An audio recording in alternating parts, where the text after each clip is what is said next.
O portão automático mal havia terminado de fechar, quando Ricardo Amaral, empresário acostumado a fechar negócios milionários, entrou em casa 3 dias antes do previsto, trazendo na mala um ursinho de pelúcia para o filho. Esperava encontrá-lo correndo para o seu abraço, mas ao cruzar a porta da cozinha, parou como se tivesse levado um golpe no peito. Ali, de avental amassado e olhos marejados, estava Júlia, a nova empregada enviada pela agência, uma mulher negra que ele mal conhecia, segurando contra o corpo o pequeno Pedro, que chorava agarrado ao pescoço dela como se fosse a única pessoa segura no mundo. Ricardo ficou imóvel na soleira da porta, sentindo o peso da cena como se o ar tivesse ficado mais denso. A mala escorregou levemente de sua mão, as rodinhas travando no piso. Ele tentou falar, mas a voz saiu baixa, quase falhando. Pedro! Nenhuma reação. O menino continuava enterrado no ombro de Júlia, soluçando. Pedro! Desta vez, mais firme. Júlia se sobressaltou. Virou-se rápido, revelando o rosto molhado de lágrimas, as bochechas manchadas e os olhos arregalados, como se tivesse sido pega fazendo algo proibido. Pedro, com o rosto vermelho, virou apenas o suficiente para encarar o pai por um segundo, antes de gritar entre soluços. Não manda ela embora, pai! Ricardo piscou, confuso. Mandar embora? Por quê? Júlia respirou fundo, tentando falar com a voz menos trêmula. Eu queimei o arroz. Ela soltou uma risada amarga, que mais parecia um soluço. Mas não é por isso que estou chorando. É que o Pedro me disse que queria que eu fosse a mãe dele. O silêncio que se seguiu foi tão espesso que parecia que até o barulho do mundo lá fora tinha sumido. Eu não pedi para ele dizer isso, continuou Júlia, enxugando o rosto com as costas da mão. Só, desde que eu cheguei, ele tem pesadelos quase toda noite. Chama por alguém e não tem ninguém. Só eu, então eu fico com ele e canto até dormir. Ele precisava de alguém, senhor. Ricardo desviou o olhar, sentindo um aperto que não sentia havia anos. Regina, a antiga empregada, havia mandado uma mensagem semanas atrás, dizendo que Pedro gritava à noite.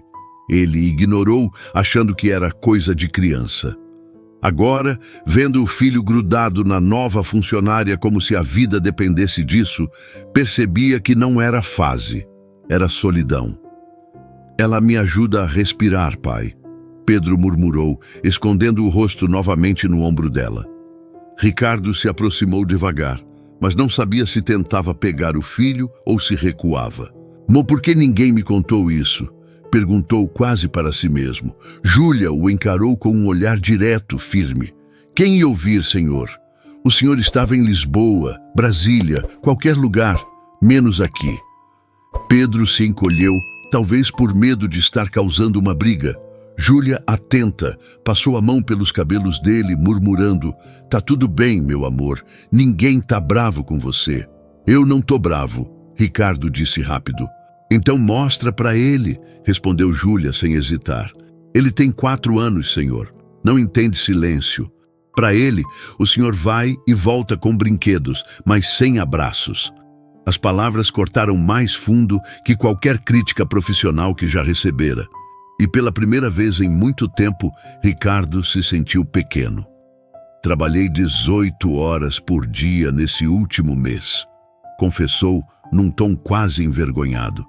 Achei que, se fechasse aquele contrato, garantiria o futuro dele. Faculdade, uma vida sem limitações.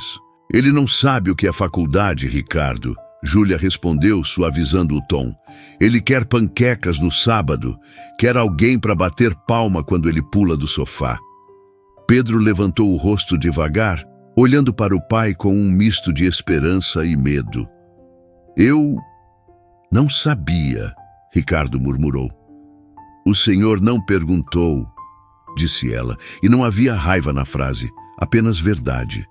A mala no chão parecia mais pesada que todo o trabalho dos últimos meses. Ricardo se agachou, nivelando os olhos com o filho. Pedro abriu os braços. O menino hesitou, não correu, não se jogou, Foi se aproximando passo a passo, como quem testa a água antes de mergulhar.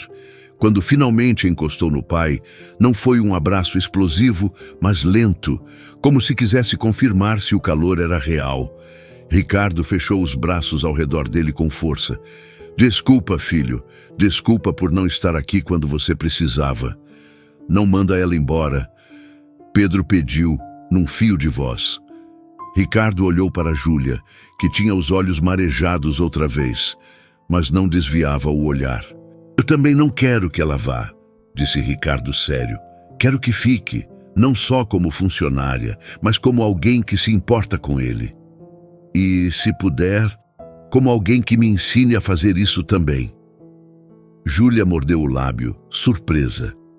Não quero ultrapassar limites, senhor.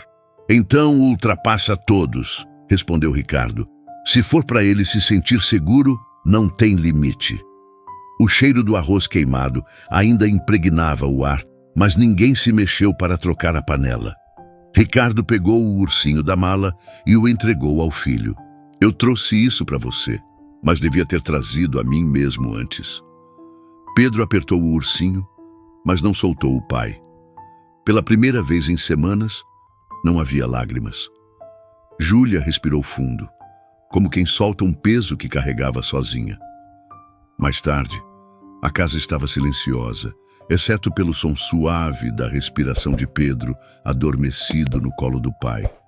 Ricardo permanecia no sofá, imóvel, sentindo o peso e o calor do filho. Era como segurar um tesouro que ele tinha deixado escapar por entre os dedos tantas vezes sem perceber. O menino segurava o ursinho com uma mão e com a outra segurava firme a camisa do pai, como se temesse que ele fosse desaparecer se soltasse. Ricardo, olhando aquela pequena mão, percebeu o óbvio que sempre fingira não ver. O trabalho, o dinheiro, os negócios. Nada compensava as horas que ele não passava ali. Júlia apareceu na porta da sala com passos leves, quase silenciosos, como quem não quer perturbar um momento sagrado. Tinha trocado o avental por uma blusa simples, e seu rosto mostrava cansaço, mas também algo novo, um certo alívio. Ele dormiu rápido, ela disse baixinho. Ricardo respondeu, acariciando os cabelos do filho. Talvez porque alguém esteve aqui todas as noites para segurar a mão dele. Ela não respondeu, apenas encostou-se ao batente, observando os dois. Júlia, disse Ricardo após alguns segundos. Eu sei que esse não era o trabalho que você esperava. Não, ela admitiu, olhando para o chão. Mas era o que eu precisava. Ricardo inclinou-se levemente para a frente, cuidando para não acordar Pedro. Se algum dia quiser algo a mais, estudar, fazer um curso, abrir um negócio, vai ter meu apoio. Ela ergueu o olhar, surpresa. E por quê, senhor? Porque você salvou meu filho. A frase saiu simples, mas carregada de verdade. Júlia respirou fundo. Eu não salvei. Só estive aqui quando ele precisou. Então isso é salvar, ele respondeu sem hesitar. Por um momento, ficaram apenas se olhando. Não havia romance, não havia subentendidos, havia respeito. Ricardo olhou para o filho outra vez. A cabeça dele pendia levemente para o lado, os cabelos bagunçados, a respiração calma. O empresário sentiu uma pontada de medo. E se ele não conseguisse mudar? E se no próximo grande contrato voltasse a se ausentar, deixando Pedro novamente à deriva? Talvez Júlia tenha percebido a preocupação no olhar dele, porque disse: o senhor não precisa ser perfeito, Ricardo. Ele só quer que o senhor seja presente. Ele assentiu lentamente. Eu vou tentar, todos os dias. Júlia sorriu de leve, como quem acredita, mas também como quem sabe que não será fácil. O silêncio que veio depois não foi incômodo. Era o tipo de silêncio que preenche, que diz mais do que qualquer palavra. De repente, o cheiro de arroz novo começou a se espalhar pela casa. Júlia tinha colocado outra panela no fogo, desta vez em fogo baixo. Ricardo percebeu o simbolismo. Recomeçar exigia paciência. Quer jantar? Ela perguntou ainda da porta. Quero. Ele sorriu de leve. Mas só se você me ensinar a fazer também. Ela riu baixinho, como se não quisesse acordar Pedro. Combinado, mas aviso que eu sou exigente com quem cozinha comigo. Eu também, ele respondeu olhando para o filho. Muito exigente com quem cuida do que é mais precioso para mim. Os olhos de Júlia brilharam por um instante e ela voltou para a cozinha. Ricardo permaneceu no sofá, sentindo que pela primeira vez em muito tempo não queria estar em nenhum outro lugar. Quando finalmente levantou para levar Pedro para o quarto, o menino, ainda dormindo, murmurou algo quase inaudível. Fica... Ricardo apertou-o contra o peito. Eu vou ficar, filho. Eu prometo. E pela primeira vez em semanas, ele acreditou nas próprias palavras.